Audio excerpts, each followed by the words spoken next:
Well, joining me now, former Deputy Secretary of the U.S. Department of Homeland Security under President Trump, and also a visiting fellow at the Heritage Foundation, Ken Cuccinelli. Ken, thanks for coming on the program. How you doing today? I'm doing all right. Doing all right. Lots to talk about. Where do we begin? Do we begin with Russia? Do we begin with China? Do we begin with the southern border and Middle Eastern terrorists coming in? I mean, we just got this new president, like literally in my head a few days ago. And the contrast between the administration you worked for and what is happening with our country and international security, it just since January 20th blows my mind. I know you've got to be shocked too. Yeah, you know, it's not surprising, but it's still shocking. It doesn't lose its shocking edge, whether it's the border or ignoring the China threat, or you know, shuffling the deck on a lot of our international positions that worked.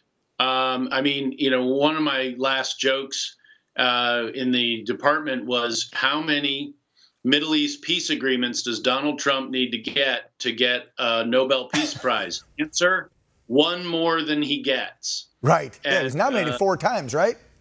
Was it 4? Well, he was, but I mean, no one else has ever gotten more than 1 Middle East peace agreement. He got 3. Yeah. You know, and we, on the immigration front, we entered into approximately a dozen different international agreements with Mexico, Guatemala, Honduras, El Salvador. We never had better working relationships. And in the first week, they tore those up. And now, this week, you know, they were talking about essentially reestablishing some of those, and it turned out that wasn't true.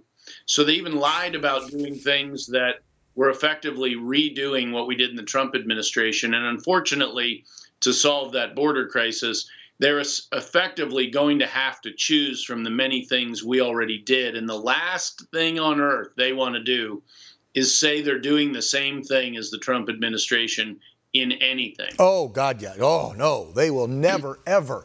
They will just rephrase it, repackage it. That is one thing I will say about the Democrats, and I keep harping on the Republican side, is you better get better with messaging, because the Dems are great at messaging when mostly it's a lie. But they convince people, and of course they have 90-some% of the media on their side too, Ken. Let's not forget that.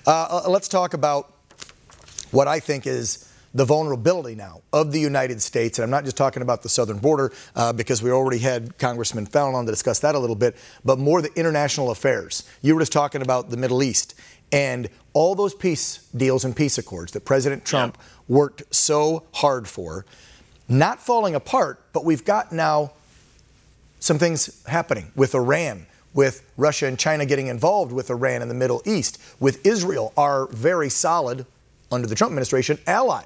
This stuff seems to me to be putting us in jeopardy in the Middle East, which could come to affect us here on the homeland.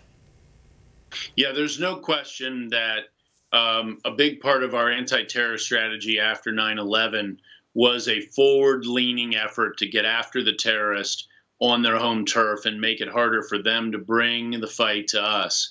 And we've been very, very successful in that over bipartisan administrations.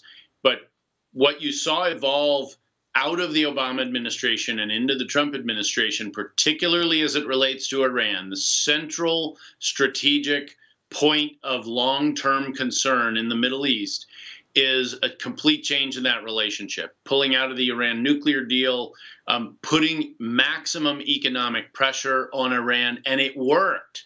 It worked.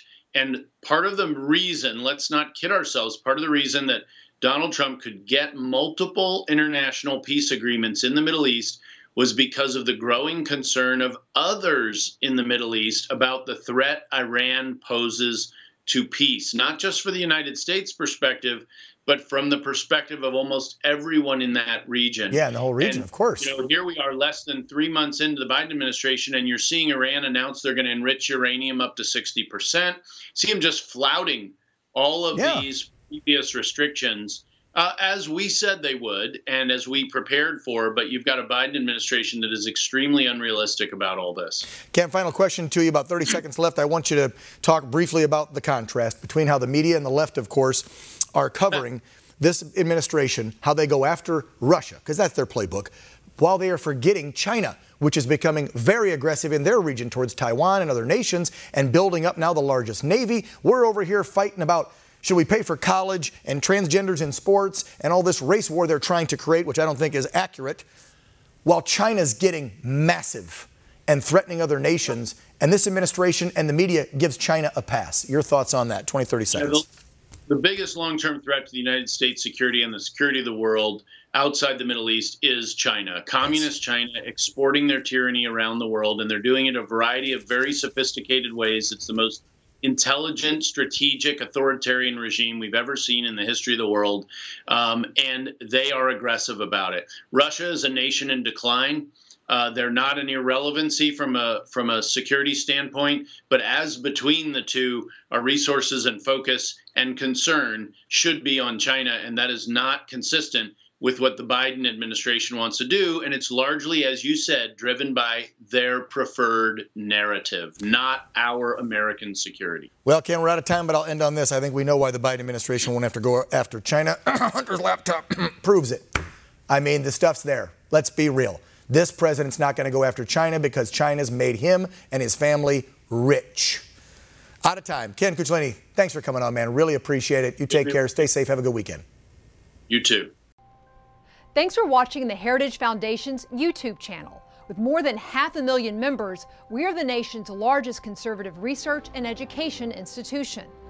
We believe the principles and ideas of the American founding are worth conserving and renewing.